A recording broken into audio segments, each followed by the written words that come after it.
for the seeker.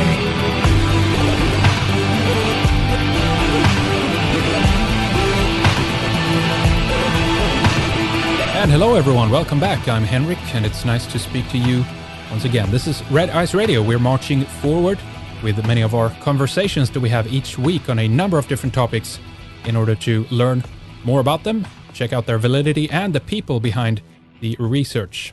From materialistic-based scientific research to metaphysical testimony of the strangeness of our world and its makeup, we go far and wide and cast a wider net than most in order to learn and to understand.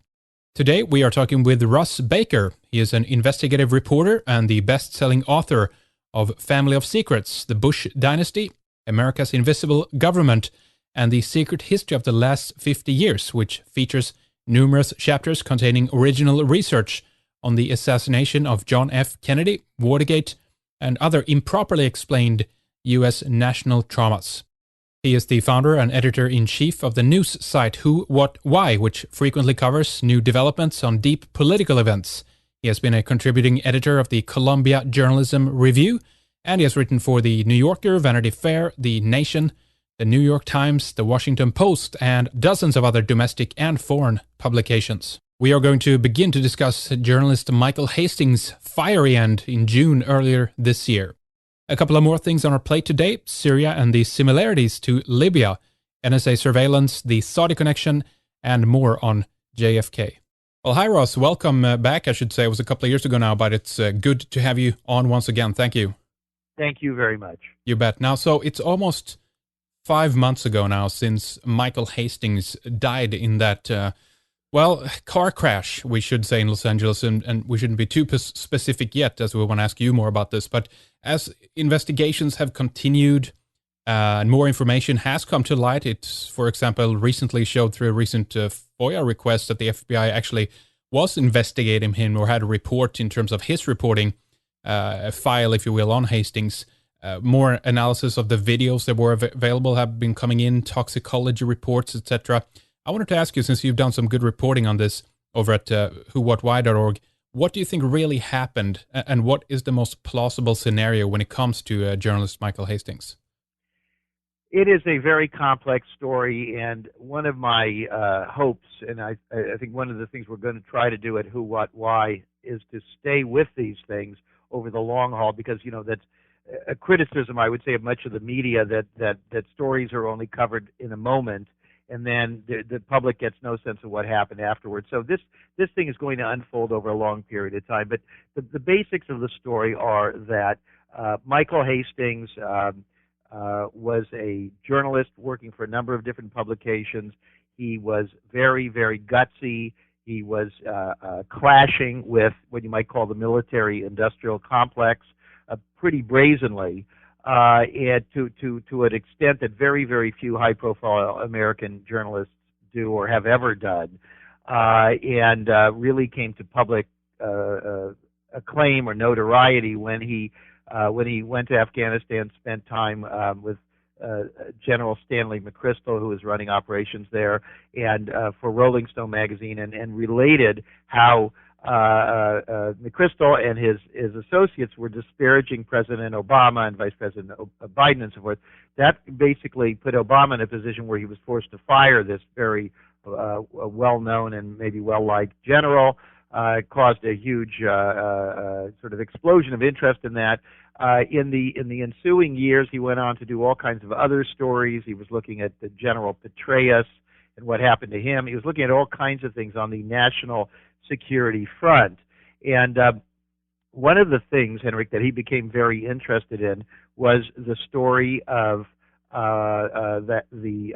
Barrett Brown, another person about whom we've written on the site. We can go more into that later. But yeah. in essence, what happened was Barrett Brown was a fellow who was trying to investigate the links between the U.S. security apparatus and private companies that may have been doing illegal or improper things at arm's length from the government. He began looking at all that. He started connecting the dots on all kinds of things also over to Glenn Greenwald, now of The Guardian and WikiLeaks and all sorts of things. And in June of this year, Michael Hastings, as we understand it, was looking into what had been going on with Barrett Brown, who is in jail awaiting trial and faces up to 100 years in jail. It's one of the most draconian things. Really makes the Bradley Manning 35 years in jail pale by comparison. Anyway, he was looking into all this. He indicated that the FBI was looking into him. He sent an email out to colleagues to tell them, to warn them they might expect visits from the FBI. And as I said, we understand that. So the FBI was interested certainly in Barrett Brown. They had been the people who went after him, and now they were looking into Michael Hastings, who in turn was looking at Barrett Brown. So this is what we think was going on at the time when, in June, Michael Hastings in Los Angeles around 3 o'clock in the morning, driving his car down a straight residential street. The car sped up, went out of control and plunged into a tree. There was a tremendous fireball. The engine was ejected a long distance from the car, and he was incinerated. The damage to the car is tremendous, and many people, both between eyewitnesses and those who've studied the photos, wonder if this was what you might call a normal car crash or whether there was more to it. Yeah, indeed. Well, there's a number of things here, obviously, that we could talk more about and get into more detail. When it comes to the car, the car crash and everything else, you guys also had some interesting testimony on your website. One of the guys, I think, that showed up there around 9 a.m., really a couple hours after this had happened and everything.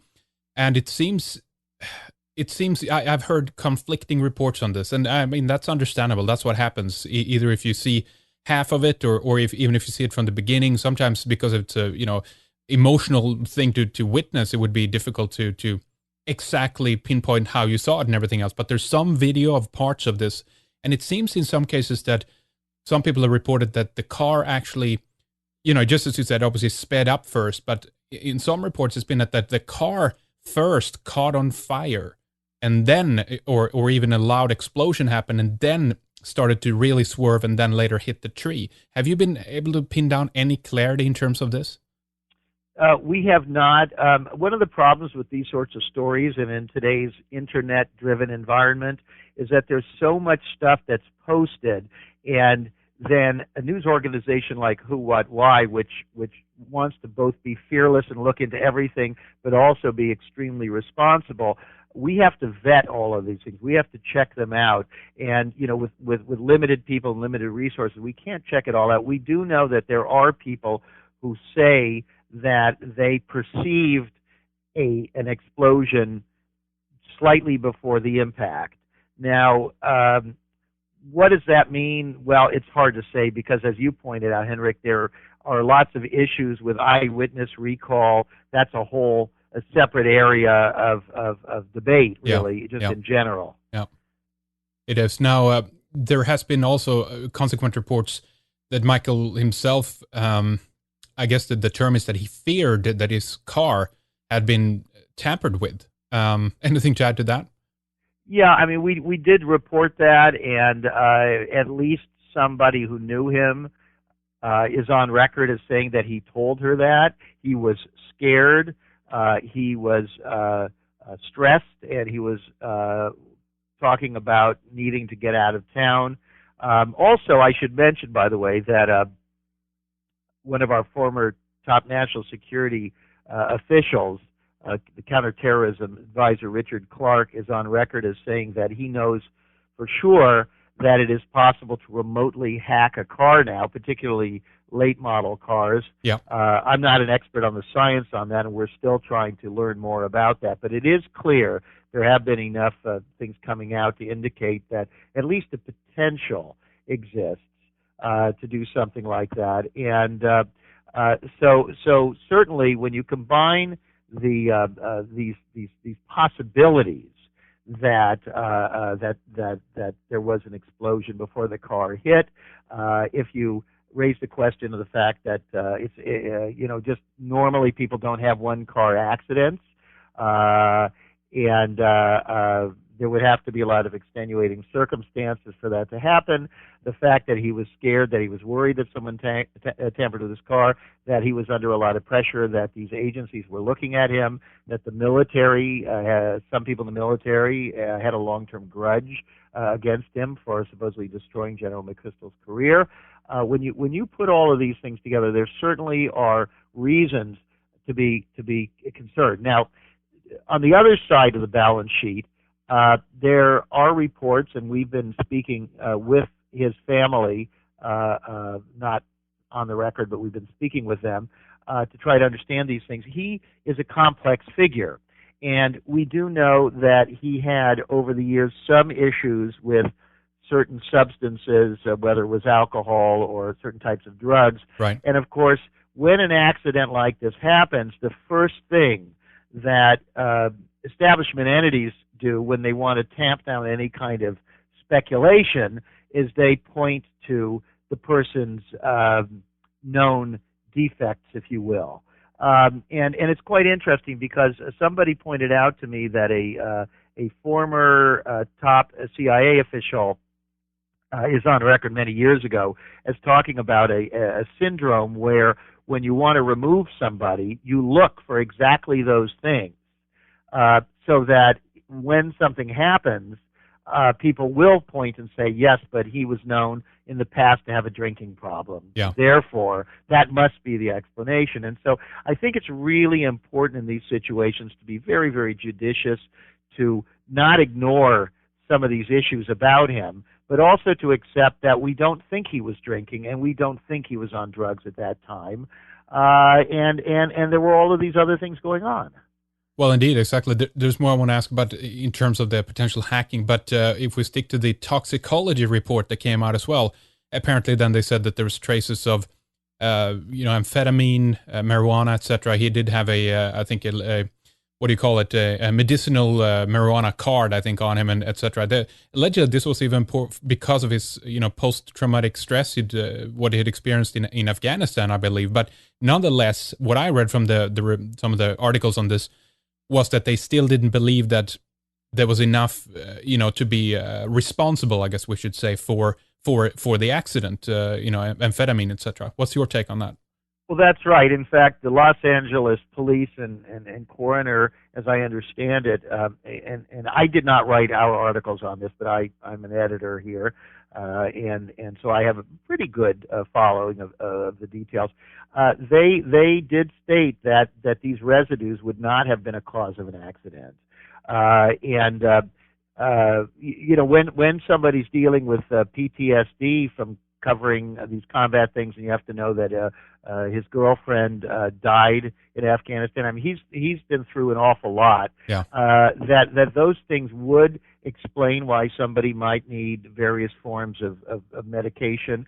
But again, it's not easy to see how any of those things would explain that particular incident. And I do urge people to go to WhoWhatWhy.org, and on the right-hand column now is a couple of things. The Michael Hastings wreck, video evidence only deepens the mystery, and there's some other ones on the site that you can click around or go to the search box and just put his name in there and watch those things. And I mean, that's pretty hardcore stuff. I'm originally from Los Angeles. I know that strip. It's a straightaway. You don't easily go out of control, and if you do go out of control, you don't normally. I mean, people, drunks certainly do have wrecks, but they don't tend to turn into a spectacular fireball like that. Yeah. Well, there's something different, that's for sure. I mean, about that the speed that the car has in the beginning of it, and then of course completely there's allegedly no skid marks and anything like that, no sign of trying to brake. What's the possibility here then that the car has been absolutely just hacked into, someone else has taken over it and basically just sped up to the point where either he himself is trying to stop it or swerve or do something, or the possibility that someone even steers this car right into it? I mean, if we look at Mercedes specifically, they've actually been one of the leaders in self-driving cars or autonomous features. They specifically looked into this in the S-Class. I think Hastings was driving a C250 or something like that, but nonetheless, the technology is there at this stage to practically to take control of the car, right? Right, and I mean, I think one of the rationales there was actually for the purposes of safety, that if somebody's incapacitated, and of course you have all these things like OnStar, these remote systems where Right. there are people at some other location who, at a minimum, are communicating with you. And then the question is, if a person's communicating with you, what's the difference between them communicating with you and them communicating with the mechanisms of the car itself? Right. We had this one lady from DARPA. We linked that up in one of the videos that we did, or some excerpt from that rather, in one of the videos we did on Hastings crash, and where she basically just talks about very mundane methods, I would say, to actually take control of a vehicle in different ways.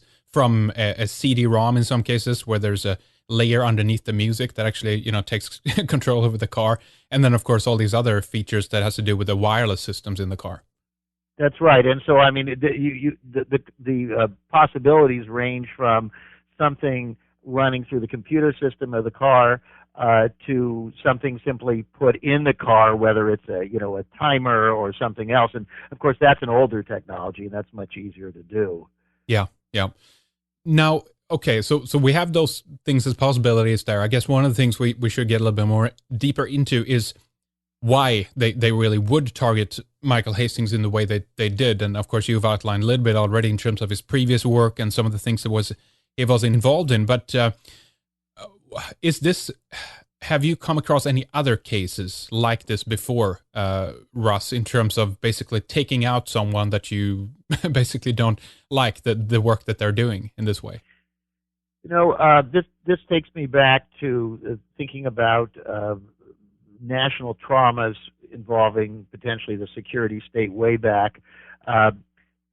We've run some videos on WhoWhatWhy about the Kennedy assassination, a series that the BBC had run, and there's actually an interview. It's extraordinary with an American military officer talking about how he was asked, he said, by elements of the intelligence services to terminate a man who had participated in the autopsy of John F. Kennedy, and he refused to do it. And then he read, I guess it was some days later in the paper, how this man was found dead.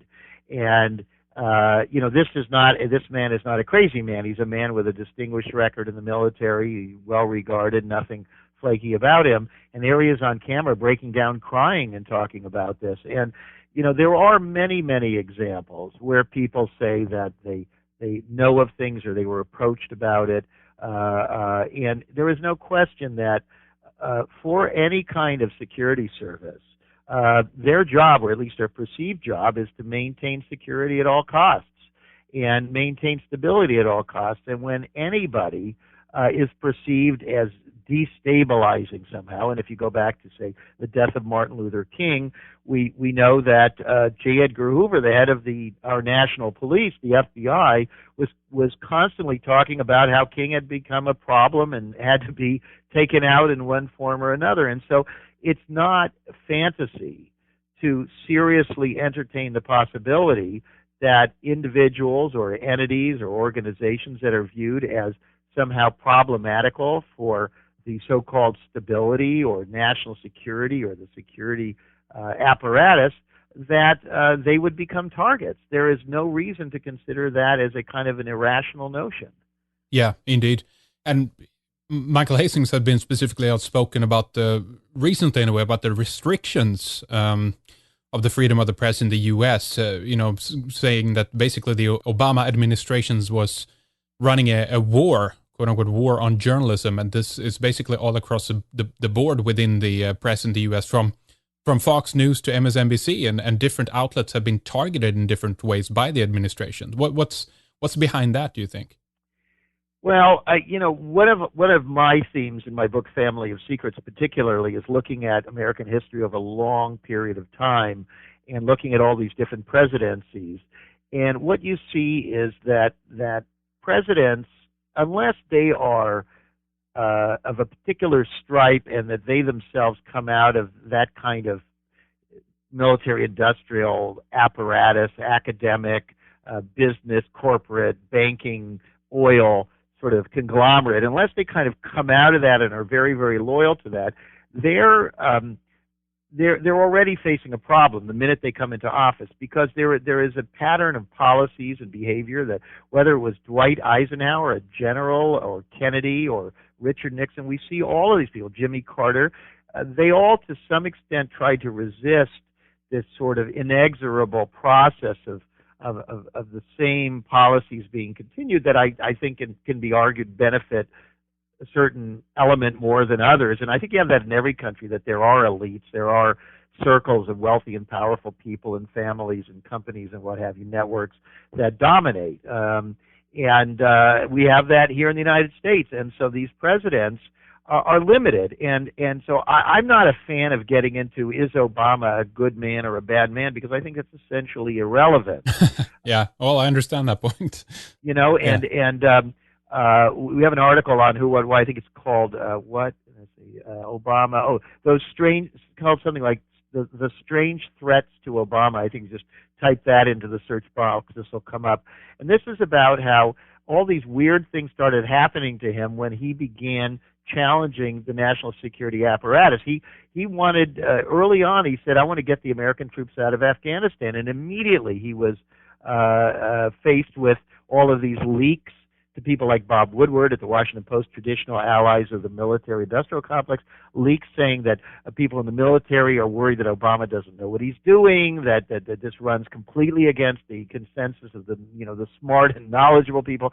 And he was forced, he was very angry, but he was forced by this to reverse himself and to not only not remove soldiers, but actually to increase the number of soldiers. And so you see time and again, he talks about he's wary of getting involved in Syria, but he ends up having to do that.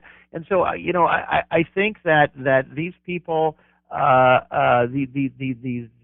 these apparatuses have sort of a life of their own. I'm not sure you're looking at 2 or 3 people throughout history that sit together and plan things, but it's a machine that has enriched certain sectors of our society continuously, and nobody really wants to see it taken down. And so when the media begins asking too many questions, there's pressure to push back. There's concern that these leaks could lead to more and more leaks, and as we have more and more leaks, all of these largely invisible agencies are forced into the public glare. They must be held accountable, and that's not consonant with what they see as their role in their mission. They think it's very, very damaging to themselves to be brought out into the light and to be made to explain why they do what they do and how they do it. Indeed. Well, exactly. It's pretty much, as you say, well established in most countries in this stage. I think we can return to that later. I wanted to ask you more about Syria, etc. What's going on right there now? But what do you think? Is there any other something in terms of the Hastings case that could come out that could resolve the questions that we still have about this, to get a definitive answer on this? Is there anything that you think might be actually coming that could help to solve the case, if you will? Sure. Well, I mean, there was a Freedom of Information a request to the FBI to see what is in their files. Were they investigating Michael Hastings? And the FBI dragged its feet, and they didn't respond in the 20 days they were required. And so a lawsuit was filed against them, and then they did produce documents. And when you look at those documents, what you see is that they had collected a bunch of articles about him, and mostly that's what we see. Whether these agencies, when they release things, if they're even telling us the truth about everything in their files, I have some doubts. And we know that from Lee Harvey Oswald, that all kinds of things about what the CIA and the FBI knew about him were held back. And on the Kennedy assassination, another frequent topic on Who, What, Why, we talk about the fact that there are 50,000 documents related to the Kennedy assassination the government still refuses to release. So in any case, looking, Henrik, at the FBI release here, we see evidence that they were, in fact, looking at him prior to his death. Now, what does that mean? I mean, my guess is they look at a lot of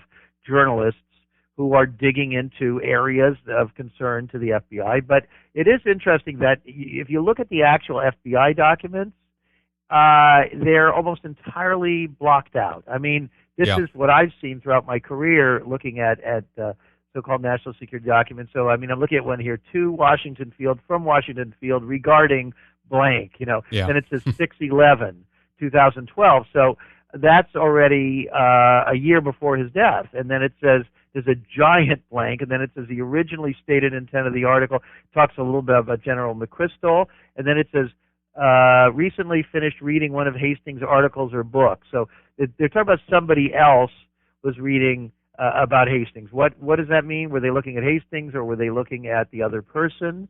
We don't know. Yeah. We absolutely don't know. And this is a huge problem. I mean, in a democracy, you have to have accountability. And that means that our elected officials, members of the House of Representatives and the Senate, they have to ask to be able to look at these files.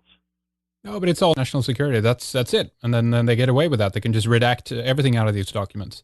Well, you see, technically, certain governmental agencies, particularly the oversight committees in the House and the Senate, are supposed to be able to ask to see some of these things.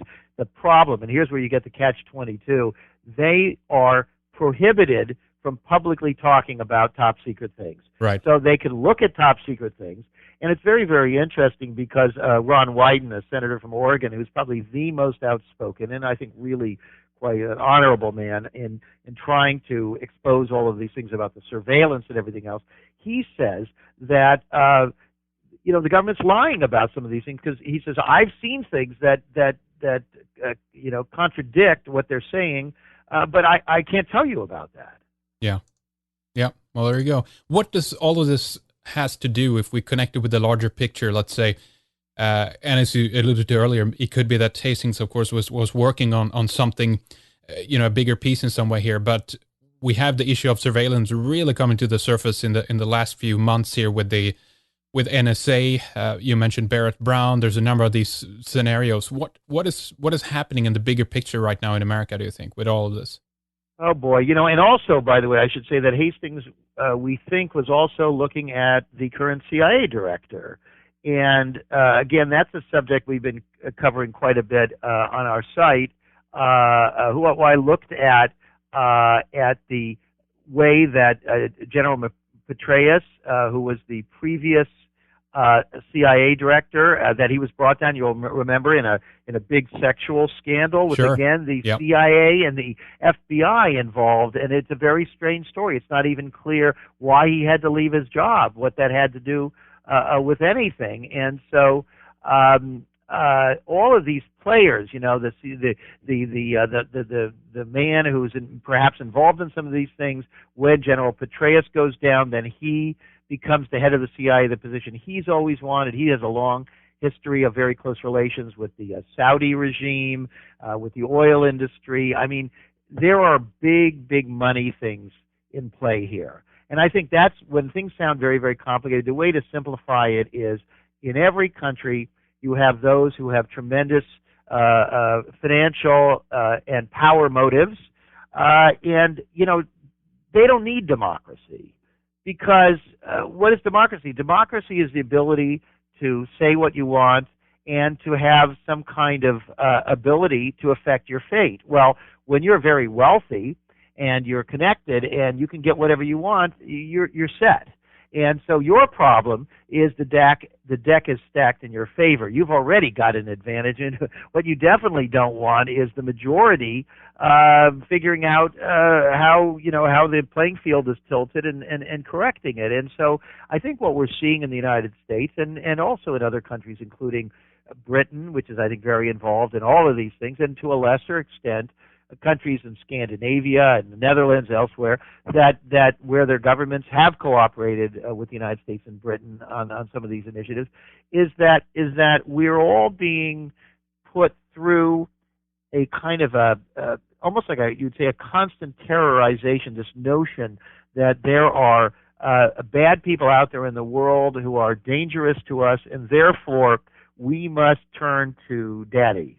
We must give up our privacy. We must allow cameras to be everywhere. We must allow our email and our phone conversations and our tweets and our SMS messages and everything to be scrutinized for those needles in the haystack, those very, very few people who could threaten us. And statistically, Henrik, if you look at this stuff, even if you take 9/11 and these other supposed abortive plots, the total likelihood statistically that you or I are really facing a threat is so much lower than our stupidly crossing the street while looking at our phone.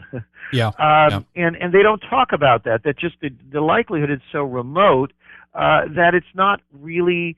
It is worth taking some precautions, but it's not worth giving up our freedoms. And so when you look at it that way, and when you look at the pattern that we've been documenting on Who, What, Why of the FBI frequently creating, to some extent, the scare in the first place. In other words, the FBI, the CIA, what have you, knowing, having some kind of prior awareness, connections, turning informants. We've been writing about the Boston Marathon bombing. That's yet another thing we could talk about, where there are real questions as to whether the FBI, how well they knew these two brothers before, long before the bombs went off, and so all of this sort of marriage of the cops, if you will, to the robbers, with us being the victims of the whole thing. I think this is the essence of it. Yeah, it seems to me that people are put into a position of power and influence under the threat of extortion and blackmail. I mean, we had Phil Stanford with us a while back to talk about his book White House Call Girl, where he basically shows that, the mob have people and connections all the way from the underworld, all the way through the red carpet that goes right into the White House. And this was at the time of Nixon. But the problem here is that this is not something that has gone away. This is just how business is run as usual. It's in fact people's perception of what it is like that is the biggest kind of hurdle, because they see on TV how it should be run, or they have an idea perhaps about the, as you mentioned, the democratic process. But there's a big disconnect there in terms of how things really are run, and then what the perception that people have of how it should be run in a so-called democracy or republic, Well, that's absolutely right. And in fact, you're talking about these big corporations. When you move up and you become a chairman or CEO of a company, your job is to make sure that that company succeeds at all costs. And if you don't, you're out.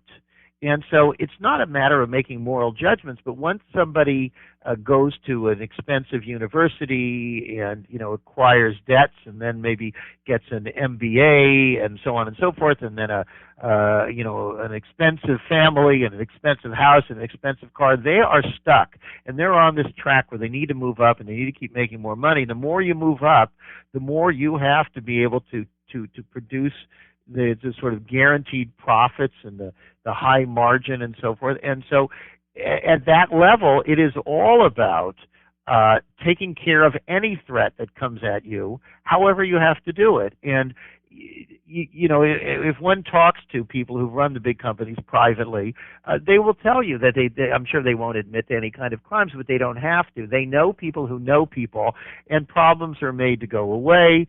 There are, certainly politicians enthralled to them, and there are very, very fine lines between people who are the pillars of our society and the people who are willing to commit crimes or things that should be crimes at the behest of others.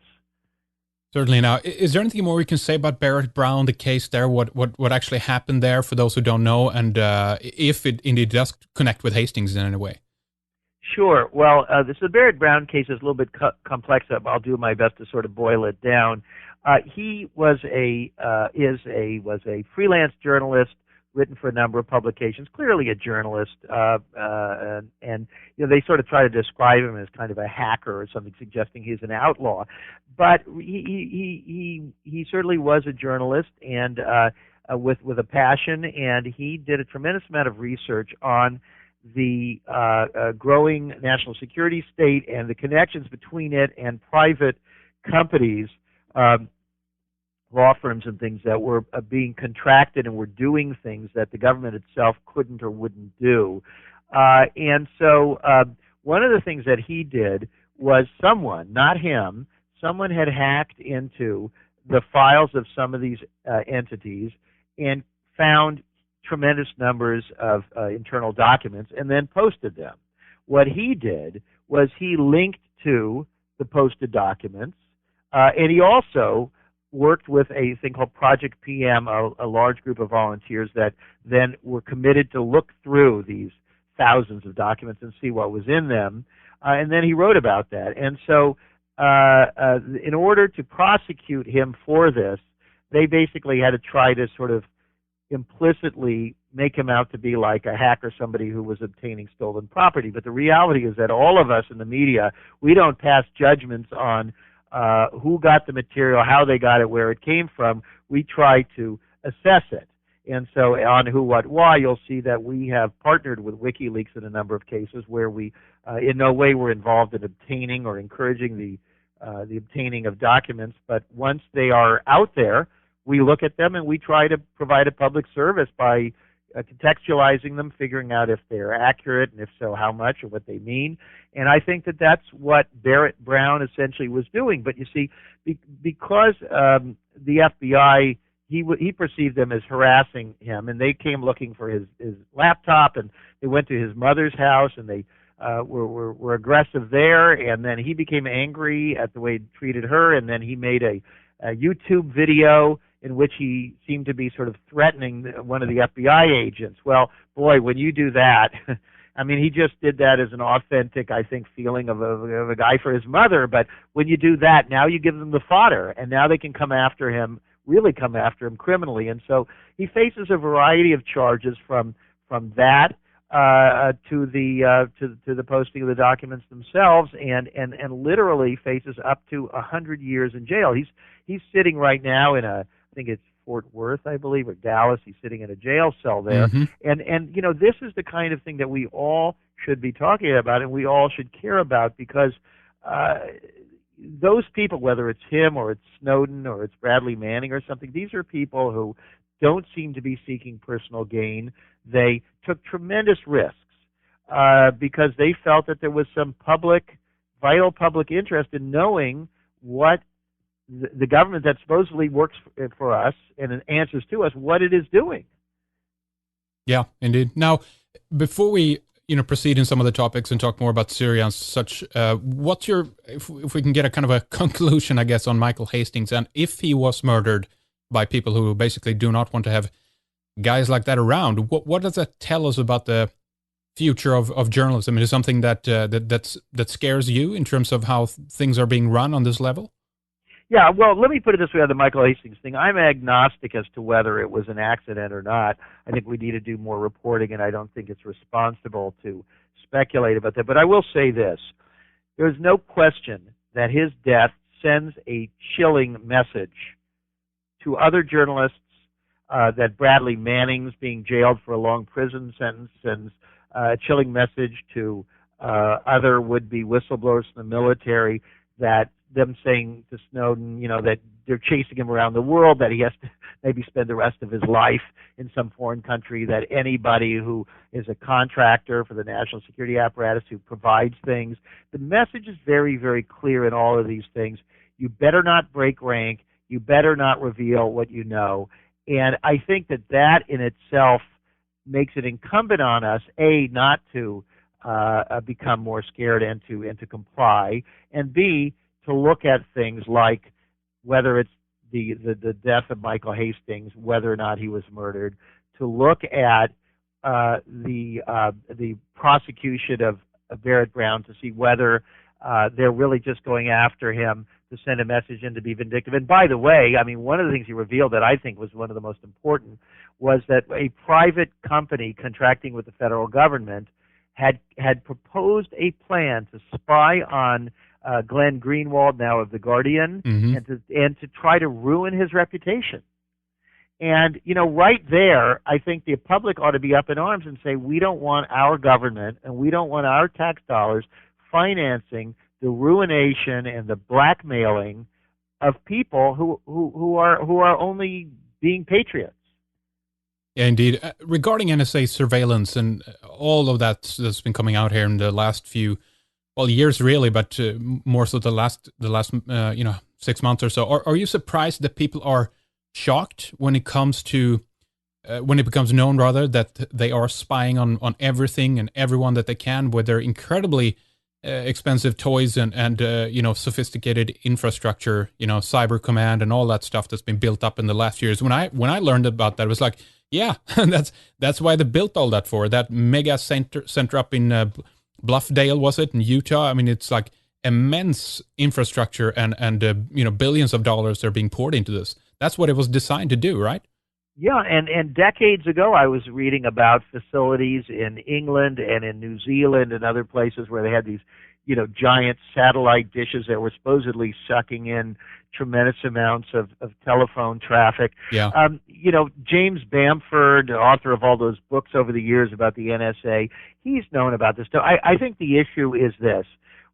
We all do what we can to maintain our if you want to say, our mental health and our peace of mind. And so we tend to put things out of mind when we hear, you could be being monitored or something. You're sort of aware of it, but unless it's being talked about and written about all the time, as time passes, you sort of let your guard down a little bit, and you figure, well, could they really be listening to everything, and so on.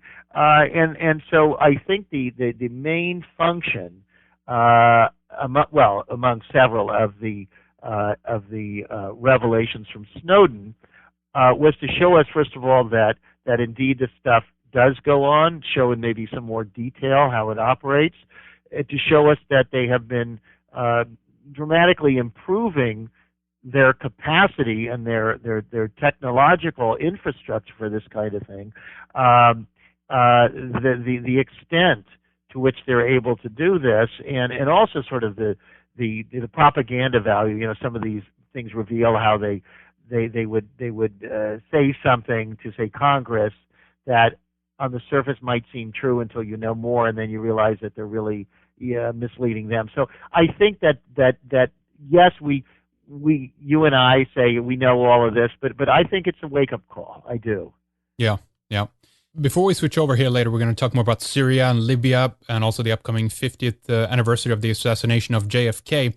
I think we should take a short little break, but I want to give you some minutes here to talk a little bit more about the websites and, of course, mention the book you authored. Is it a couple of years ago that came out now on the Bush family? Yes, the book is called Family of Secrets.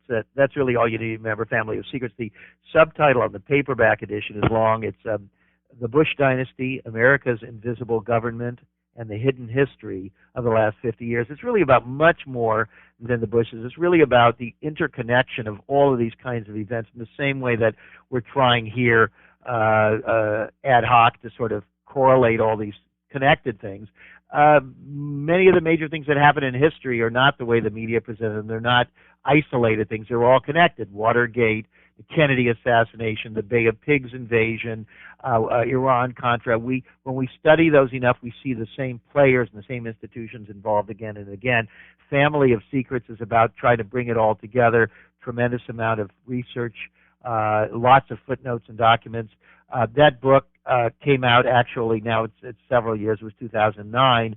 But although it was from a great British publisher, and although it has been recommended by major figures like Gore Vidal and what have you, what's in there is quite troubling, and so the major media, the major TV and what have you, did not cover it, and many people are just beginning to discover it now, although it has become a word-of-mouth bestseller. Very good. And then tell us about Who, What, Why, and what some of the major areas that you cover. Okay. So I founded Who, What, Why, which is a non-profit, non-partisan, investigative and analytical news site back in 2005, but just very sort of what you might call a quiet start while I was still working on my book, and it's in the last year or two it's really been taking off. Our goal is to provide people all over the world with intelligent, honest, deep-digging, fearless journalism where we try to figure out the power equation, we figure out why things are happening, because we think that a democracy and the survival of humanity itself are dependent on all of us having information that provides us the ability to make the right choices, that motivate us to care and to take action. And so we're very excited about what we're doing. We look at a broad array of subjects. We're really open to looking at any subjects of national interest in the United States, and I would say really ideally stories that would be of interest of any sort of thoughtful people anywhere in the world.